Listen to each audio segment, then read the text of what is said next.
بسم اللہ الرحمن الرحیم الحمد للہ والصلاة والسلام علی رسول اللہ وعلی آلہ واصحابہ وعلی کل من تبعہم بإحسان الی یوم الدین۔ 28واں سبق۔ سب سے پہلے آپ جو پچھلا سبق ہم نے پڑھا تھا اس میں آپ نے پڑھا ہوگا کہ حروف اصلی کسے کہتے ہیں۔ حروف اصلی وہ حروف ہیں جو وزن کرنے میں فاعل نام کے مقابل واقع ہوں، جیسے نصرہ فعال کے وزن پر ہے اور اس میں سب حروف اصلی ہیں، کیونکہ نون فا کے مقابل، صاد عین کے مقابل اور را لام کے مقابل واقع ہے۔ حروف زائد وہ حروف ہیں جو وزن کرنے میں فاعل نام کے مقابل واقع نہ ہوں، جیسے اکرمہ افعال کے وزن پر ہے، اس میں الف زائد ہے کیونکہ الف جو ہے وہ فاعل نام کے مقابل نہیں ہے۔ یہ باتیں آپ نے پچھلے سبق میں پڑھی ہوں گی، اس کو دہرانا ضروری تھا کیونکہ آج کا سبق انہی باتوں پر موقوف ہے۔ پھر حروف اصلی اور حروف زائد کے اعتبار سے ثلاثی اور رباعی۔ ثلاثی آپ جانتے ہیں، یہ دیکھیں ثلاثی وہ پچھلے سبق میں ہم نے پڑھا ہے، وہ فعل ہے جس میں حروف اصلی حروف 3 ہو، یعنی حروف اصلی وہ 3 ہوں، جیسے نصرہ۔ اور رباعی وہ فعل ہے جس میں اصلی حروف 4 ہوں، ٹھیک ہے۔ ثلاثی اور رباعی کے اعتبار سے حروف اصلی اور زائد کے اعتبار سے ثلاثی اور رباعی میں سے ہر ایک کی دو دو قسمیں، یعنی 3 حرفی اور 4 حرفی جو فعل تھے اس میں سے بھی ہر ایک کی دو دو قسمیں ہو جائیں گی۔ پھر کس اعتبار سے؟ حروف اصلی اور حروف زائد کے اعتبار سے۔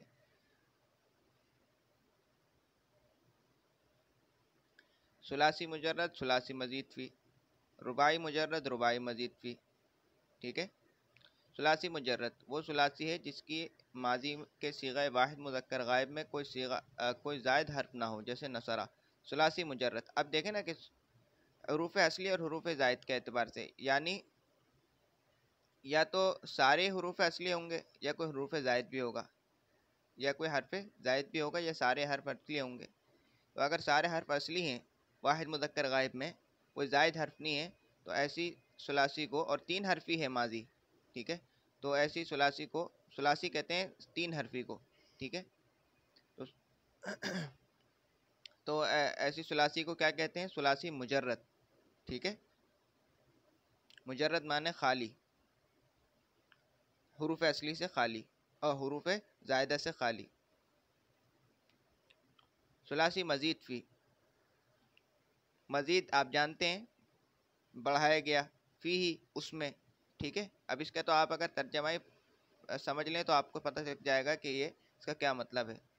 وہ ثلاثی ہے جس کی ماضی کے صیغہ واحد مذکر غائب میں کوئی زائد حرف بھی ہو، جیسے اجتنبا بروزن افتعالا، اس میں الف اور تا زائد ہیں۔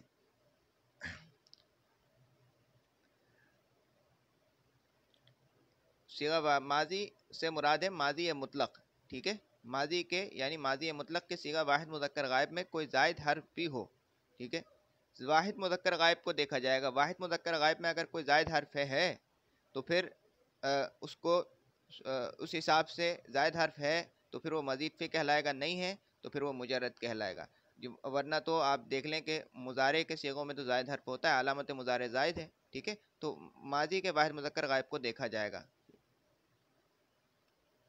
رباعی مجرد وہ رباعی ہے جس کی ماضی کے صیغہ واحد مذکر غائب میں کوئی زائد حرف نہ ہو، جیسے دحرجہ بروزن فعللا، اس میں کوئی زائد حرف نہیں ہے، دونوں لام اصلی ہیں۔ یہ آگے جا کے جب ہم رباعی پڑھیں گے تو آپ کو یہ بات پتہ چل جائے گی، ورنہ تعریف دونوں کی دیکھیں ایک ہی ہے۔ رباعی مجرد، ثلاثی مجرد کی ماضی کے صیغہ واحد مذکر غائب میں کوئی زائد حرف نہ ہو، ٹھیک ہے، اگر زائد حرف ہے تو پھر وہ مزید فی کہلائے گا۔ رباعی مزید فی وہ رباعی ہے جس کی ماضی کے صیغہ واحد مذکر غائب میں کوئی زائد حرف بھی ہو، جیسے تدحرجہ بروزن تفعللا، اس میں تا زائد ہے۔ پھر ثلاثی مجرد کی 2 قسمیں ہیں، مضطرد اور شاذ۔ مضطرد وہ ثلاثی مجرد ہے جس کا استعمال زیادہ ہو، مضطرد وہ ثلاثی مجرد ہے جس کا استعمال زیادہ ہو، شاذ وہ ثلاثی مجرد ہے جس کا استعمال کم ہو، ٹھیک ہے۔ مضطرد اور شاذ ہے ثلاثی مجرد کی قسمیں۔ اول ثلاثی کی 2 قسمیں، ایک مجرد اور مزید فی، پھر مجرد کی بھی 2 قسمیں آ گئیں، مترد اور شاذ، مترد جو زیادہ استعمال ہوتے ہیں باب، اور شاذ جو کم استعمال ہوتے ہیں۔ الحاق، ثلاثی مجرد میں کوئی حرف اس لیے بڑھانا کہ وہ رباعی کے ہم وزن ہو جائے، جیسے جلبہ سے جلبہ بر وزن دحرجہ بنایا گیا۔ اب جلبہ تھا، یہ ثلاثی مجرد ہے، ٹھیک ہے، اب اس کو رباعی کے ہم وزن ہم نے بنانا ہے، تو ہم نے کوئی حرف اس میں بڑھا دیا، ٹھیک ہے، تو اس بڑھانے کے جو عمل کو ہم الحاق کہتے ہیں صرف کی زبان میں، صرف کی اصطلاح میں اس کو کہتے ہیں الحاق۔ ملحق، ملایا ہوا، وہ کلمہ ہے جس کو بڑھا کر دوسرے کلمے کے ہم وزن کیا گیا ہو، جیسے جلببتن دحرجتن کے ساتھ ملحق ہے، ٹھیک ہے، جس کو ہم وزن بنایا گیا ہے نا کلمے کو، وہ کلمہ ملحق کہلائے گا، اور جس کے ہم وزن بنانے کی کوشش کی گئی ہے، بنایا گیا ہے، اس کو ملحق بھی کہا جاتا ہے۔ ملحق بھی وہ اصل کلمہ ہے، یعنی جو اصل کلمہ ہے اس کو ملحق بھی کہتے ہیں۔ ملحق بھی یعنی جس کے ساتھ ملایا گیا، جس کے ساتھ الحاق کیا گیا، وہ اصل کلمہ ہے جس کے ساتھ دوسرا کلمہ ملایا گیا ہو، جیسے دحرجتن ملحق بھی ہے کیونکہ اس کے ساتھ جلببتن ملایا گیا ہے۔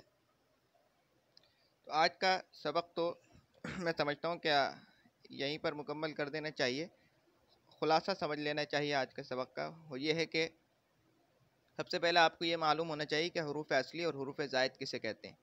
حروف اصلی وہ حروف ہیں جو وزن کرنے میں فاعل نام کے مقابل واقع ہوں، ٹھیک ہے، اگر آپ کو نہیں معلوم تھا تو اب آپ کو معلوم ہو گیا ہوگا، ٹھیک ہے، اور فاعل نام یہ آپ جانتے ہیں کہ یہ ترازو ہیں، ان کو مقرر کیا ہے کسی بھی حرف کا وزن معلوم کرنے کے لیے جو باٹ کی حیثیت رکھتے ہیں، وہ یہ فاعل نام ہے، ٹھیک ہے، ان پر پرکھا جاتا ہے کلموں کو۔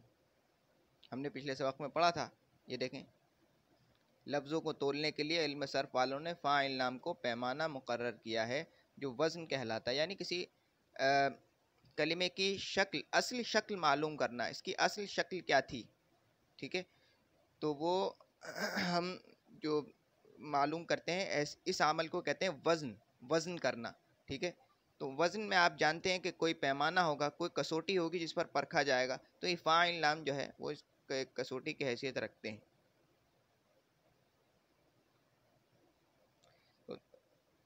حروف اصلی اور حروف زائد آپ جانتے ہیں، پھر حروف اصلی اور حروف زائد کے اعتبار سے، یعنی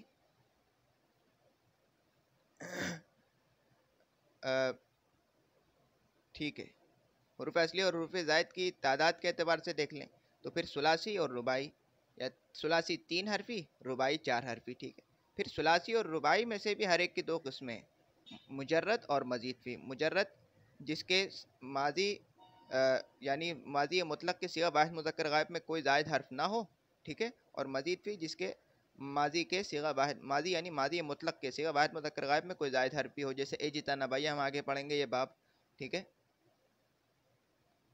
اور رباعی مجرد جس کے ماضی کے صیغہ واحد مذکر غائب میں کوئی زائد حرف نہ ہو، جیسے دحرجہ بروزن فعلل، یا اس میں 2 لام آتے ہیں، ٹھیک ہے، دونوں لام اصلی ہیں۔ رباعی مزید فی جس کے ماضی کے صیغہ واحد مذکر غائب میں کوئی زائد حرف ہو۔ اب پھر اس کے بعد جو ہے ثلاثی مجرد کی 2 قسمیں، مترد اور شاذ، ٹھیک ہے،